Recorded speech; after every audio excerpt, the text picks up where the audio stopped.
How to update your WhatsApp status. In today's video, I'll show you how to update your status on WhatsApp. Let's get started.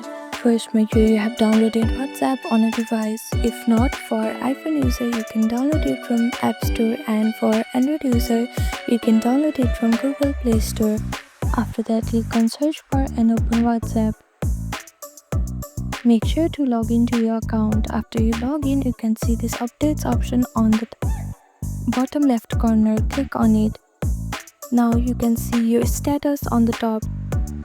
Simply click on this My Status option. Then type in your status. After that, click on the Send button here. And that's it. This is how you update your WhatsApp status. Thank you for watching this video. Please do not forget to like, share and subscribe to our channel, and comment down below if you have any other queries. Thank you.